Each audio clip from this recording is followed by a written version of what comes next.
Halo, selamat datang di video saya yang berikutnya mengenai penelitian kualitatif. Pada video ini saya ingin membahas mengenai rigor in qualitative research. Jadi, kalau rekan-rekan terbiasa dengan penelitian kuantitatif, pastinya pernah mendengar yang namanya validitas dan reliabilitas gitu ya. Nah, kalau di kualitatif itu tentunya tidak bisa kita samakan dengan kuantitatif.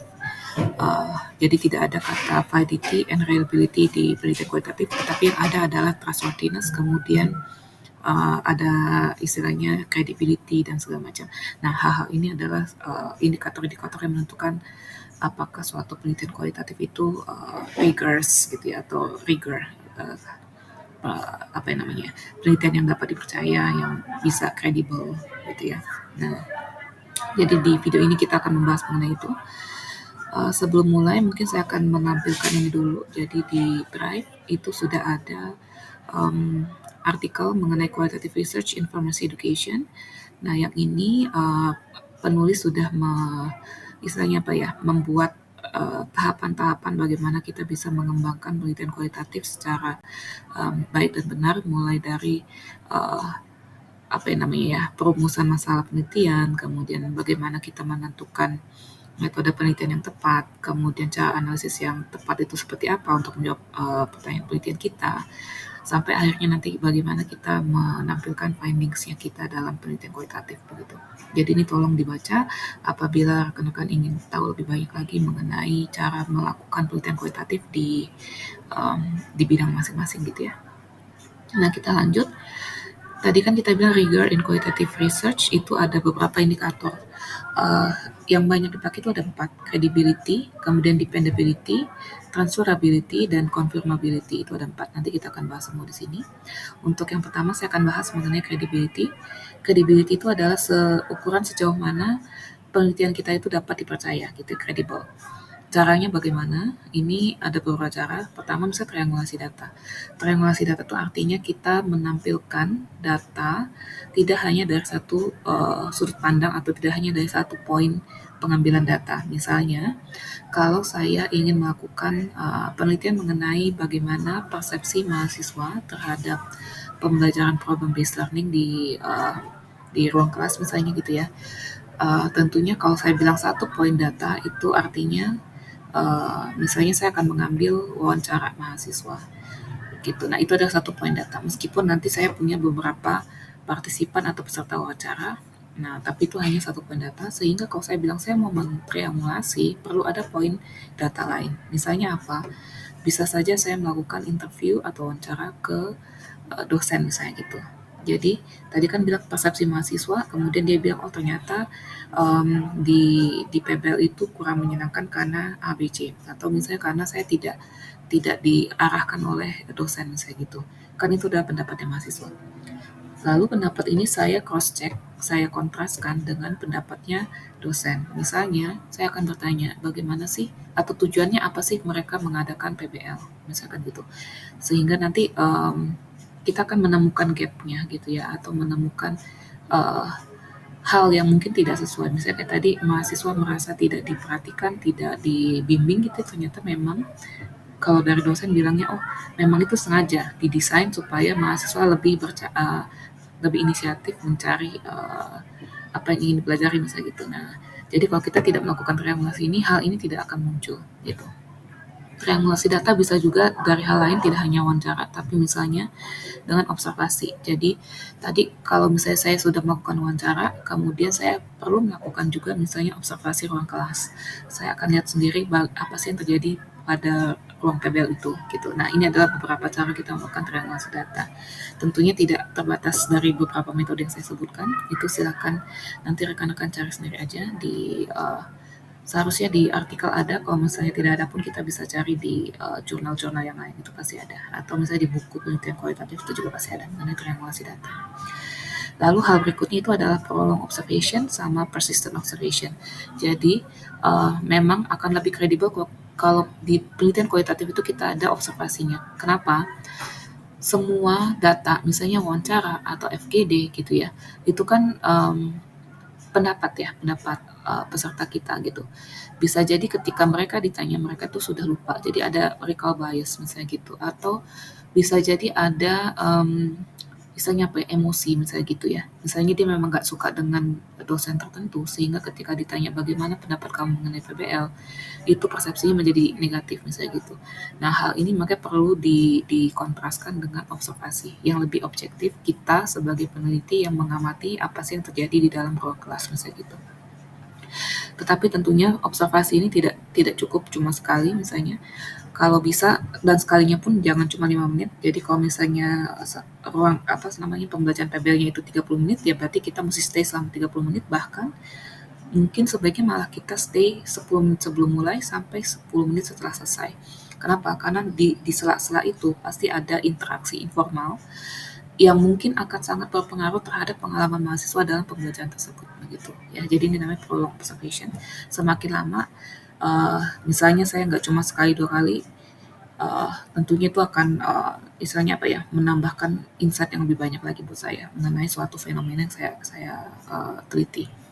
Persistent observation tadi jadi nggak cuma dilakukan sekali, tapi berkali-kali untuk fenomena yang sama, karena bisa jadi ada kejadian yang tidak muncul ketika kita observasi sekali, tidak muncul pada observasi yang kedua, ketiga, tapi tiba-tiba muncul di observasi kelima begitu. Nah, itu adalah persistent observation gitu. Kemudian negative case analysis, kalau misalnya kita ketemu satu kasus yang berbeda gitu ya, ketika kita nanya semuanya, oh semua PBL itu bermakna sangat membantu saya, tiba-tiba ada anak yang bilang, aduh saya nggak suka PBL, kenapa saya nggak merasa itu berguna. Artinya ini adalah negative case analysis yang perlu kita telusuri lebih lanjut gitu, mengapa? Ya, karena kalau di penelitian kualitatif kita tidak mau mengeneralisasikan data, tapi lebih ke arah kita mau menampilkan apa aja sih data-data atau fenomena apa saja yang terjadi yang ada di dalam suatu community tertentu gitu ya, pada suatu waktu tertentu juga. Kemudian member checking ini artinya apapun hasil yang sudah kita teliti, yang sudah kita olah analisis dan kita tuangkan sebagai findings, itu perlu dicek lagi ke pesertanya. Misalnya kayak tadi, kalau saya bilang PBL bermanfaat dalam mengembangkan critical thinking karena A, B, C, D, E, maka itu perlu saya cross check kembali ke peserta, apakah mereka setuju dengan pendapat saya, gitu. Ya, jangan sampai nanti apa yang peserta ingin sampaikan malah berbeda dengan yang kita tangkap, begitu. Itu pentingnya member checking. Kemudian kriteria kedua kita bisa melihat di sini dependability atau seberapa dependable, reliable. Ini istilahnya sama kayak reliable gitu ya. Seberapa sih kita percaya mengenai data atau findings yang kita berikan. Nah, ini adalah measure of consistency and stability of findings. Jadi kalau misalnya saya bilang PBL itu bermakna, maka semua findings-findings yang saya tampilkan harusnya sesuai, bahwa memang misalnya di ruang kelas itu ada kegiatan yang membuat mahasiswa itu berpikir kritis, misalnya gitu. Kemudian ada keadaan di mana si fasilitatornya itu mendorong mahasiswa untuk berpikir kritis. Nah, ini adalah konsistensi dan stability of findings. Jangan sampai saya bilang PBL mampu mengembangkan keterampilan berpikir kritis mahasiswa, tetapi ternyata tidak ada sama sekali interaksi yang membuat mahasiswa berpikir kritis misalnya gitu. Itu kan tidak tidak konsisten ya. Gitu. Dan juga interpretasinya juga mesti sesuai gitu. Kita lanjut ke transferability. Ini artinya ini measure-nya sama dengan generalisasi di kuantitatif gitu ya. Kalau kuantitatif kan semakin bisa digeneralisasikan apabila dia random, apabila dia jumlah sampelnya banyak, misalnya gitu. Kalau di kualitatif, kita lebih ke arah thick description, jadi deskripsi yang lengkap. Kenapa?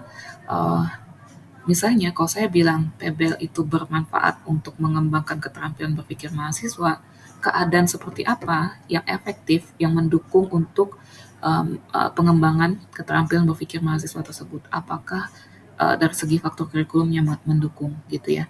Apakah dari segi keterampilan dosennya yang mendukung? Misalnya dosen-dosen di Universitas A itu memang sudah dilatih untuk memberikan problem based learning, semuanya memang punya niat untuk mengembangkan keterampilan klinis gitu ya. Artinya ada hal yang mendukung uh, pengembangan keterampilan berpikir kritis ini gitu di dalam suatu fenomena yang tadi gitu. Jadi ini adalah text description. Harapannya kalau misalnya kita melakukan hal yang sama apabila universitas saya ingin menggunakan PBL dalam mengembangkan keterampilan klinis, maka saya perlu memenuhi beberapa faktor yang disampaikan di penelitian tersebut, misalnya gitu. Jadi itu pentingnya tick description. Nah, kita lanjut dengan confirmability. Ini adalah ukuran terakhir. Dia merupakan level of confidence-nya gitu ya. Jadi seberapa kita bisa percaya dengan semua finding, semua argumen yang ditampilkan dalam penelitian kualitatif itu. Nah, ini confirmability itu juga merupakan strength and appropriateness of research design. Jadi, kalau misalnya kita telah mengembangkan suatu penelitian kualitatif yang kuat, artinya inline antara tujuan penelitian, kemudian metode penelitian, metode analisis, dan juga interpretasi hasil, maka harusnya nanti hasilnya pun akan kredibel, akan istilahnya apa ya, dapat dipercaya gitu. Nah, ini saya akan tampilkan, ini prosesnya bagaimana kita mengembangkan penelitian kualitatif. Bisa dimulai dengan purpose, jadi kita menentukan problem statement-nya, kemudian research question, lalu menentukan konteksnya, kita ingin melakukan penelitian di mana, tentunya tidak bisa sembarang ya. Jadi tergantung nanti di research question ini. Kita mau mencari fenomena yang seperti apa, nanti konteksnya akan disesuaikan. Kemudian ada researcher positionality. Jadi jangan lupa bahwa di kualitatif memang subjektif, makanya peneliti itu mesti dengan jelas men-state saya itu siapa, kepentingan saya dalam penelitian ini apa, gitu ya. Kemudian analytical lens yang saya pakai itu apa, sehingga nanti pembaca ketika membaca hasil kita itu bisa paham, oh ternyata hasil ini karena saya merupakan dosen di Universitas A yang ingin mengembangkan keterampilan klinis misalnya gitu ya. Jadi itu perlu ada intronya lah istilahnya gitu ya. Kemudian ada experience-nya, tacit knowledge-nya. Jadi dari kualitatif kita bisa berasumsi dulu ya. Oh mungkin PBL itu bermakna loh untuk pengembangan keterampilan klinis misalnya, pengembangan keterampilan berpikir kritis maksud saya. Nah, tapi nanti dari asumsi ini kita perlu juga mencari literaturnya gitu. Apakah ada literatur yang mendukung ke arah sana? Kemudian kita cari gap-nya. Apa yang belum diteliti di sana gitu ya. Kemudian situatedness-nya, structure and engagement, kemudian kita masuk ke metodologinya gitu, dan itu mesti disesuaikan dengan tadi purpose of research itu apa ini. Lalu ada terakhir namanya data crystallization. Nah ini bedanya dengan yang tadi member checking, kemudian bedanya dengan triangulasi data. Data crystallization itu berarti kita menggabungkan hasil interpretasi kita dari data terhadap tadi analytical lens-nya kita, pengertiannya kita terhadap suatu fenomena gitu ya, apa yang kita pahami terhadap fenomena yang sedang terjadi. Nah, itu adalah data crystallization. Kita gabungkan hasil yang kita amati, observasi dengan pemikiran kita, ya kan, dengan hasil refleksi kita terhadap fenomena tersebut dan disambungkan dengan teorinya gitu kalau ada gitu. Nah, ini adalah data crystallization. Harapannya ketika kita sudah melakukan data crystallization ini hasilnya akan lebih valid lagi gitu ya, bahwa memang hasil interpretasi saya itu bukan cuma subjektif tetapi ada dasar dari namanya apa, real world-nya dari hasil observasi saya, dan juga ada dasar dari teorinya begitu. Itu adalah data crystallization. Oke. Nah, untuk rigor in qualitative research cukup sekian. Terima kasih sudah mendengarkan dan saya harap dapat berjumpa lagi di video saya berikutnya. Selamat siang.